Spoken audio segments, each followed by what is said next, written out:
Hi, I'm Tim. Welcome to our channel and thanks for logging on.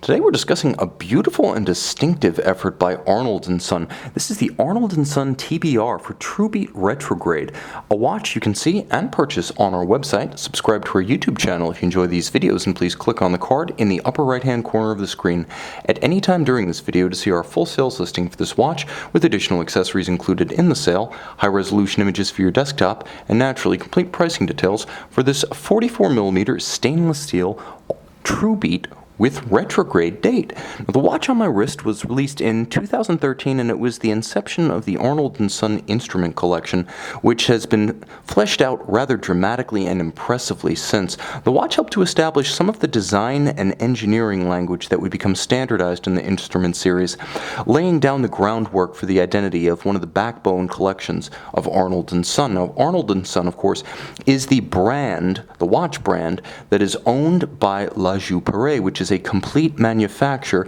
that is itself owned as the Swiss subsidiary of Japan's Citizen Group. So the watch you're looking at is the tip of the spear. It's backed by Citizen Group money, built by a Swiss manufacturer, and inspired by the legacy of, well, quite frankly, the man on the dial. So paying homage to the great English watchmakers of yore, the watch could best be described as a sort of marine chronometer transcribed onto the wrist. The design lifted, translated, and adapted for use in daily wearing, and it actually wears quite well. 44mm across the round of the case, not including the crown. The John Arnold-inspired wrist chronometer is easy to wear because of its lug-to-lug dimension. Now, the timepiece is 49mm from lug to lug, and the lugs are generously downsloped. As you can see, they bend around the curve of the wrist.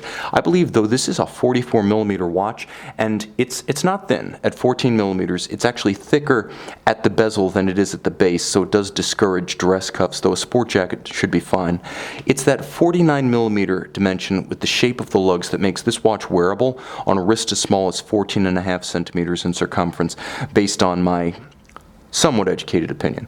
I've experienced a lot of watches on a small wrist, and I do think that because of the particular profile that Arnold & Son has chosen to designate as more or less de rigueur for the instrument collection, you're going to find that these are the big watches that wear compact. If you're looking for a lot of wrist presence for a smaller wrist, look no further.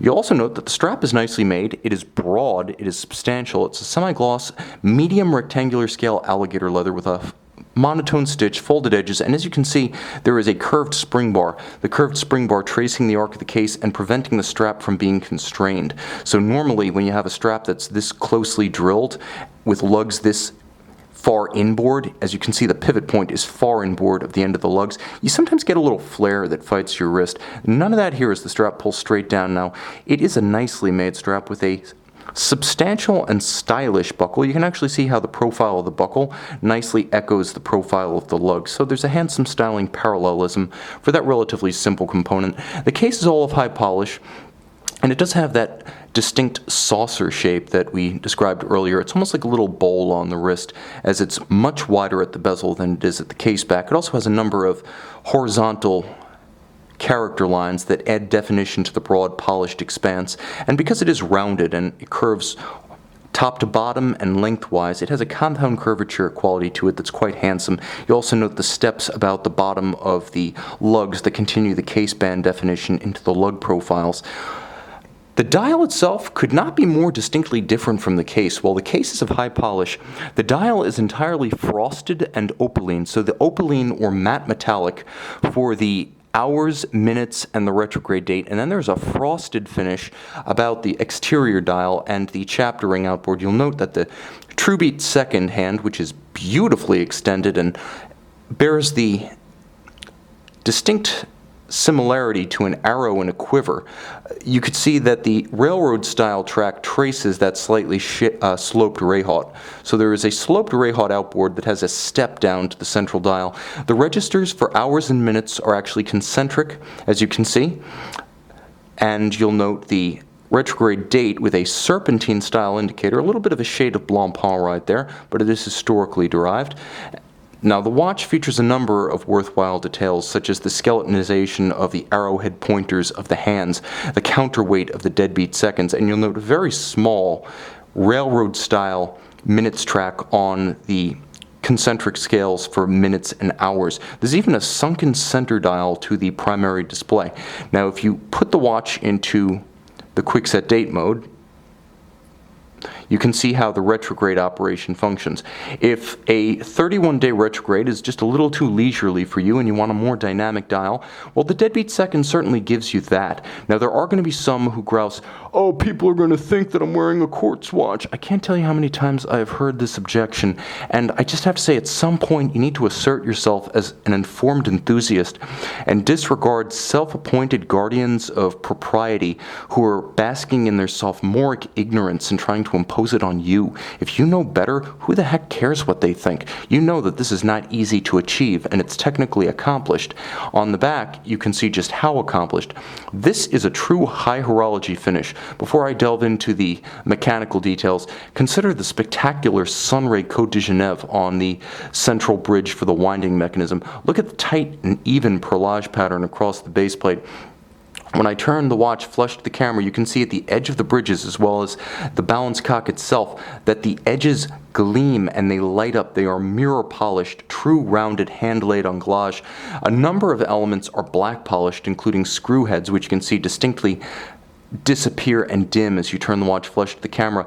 The watch has a bidirectional winding system borne on ceramic rotor bearings, so it is a very efficient and very contemporary take on winding. Bidirectional winding, not quite as efficient as unidirectional, but here chosen because it's more refined, it's smoother. It's the way Audemars Piguet, Panerai, and Rolex do winding precisely for that reason. They don't want you mistaking this for a 7750. Now, the ceramic rotor bearings help to take up the slack, reducing the amount of friction. The balance itself beats away 28,800 vibrations per hour, and fully energized, the watch has a 45-hour power reserve.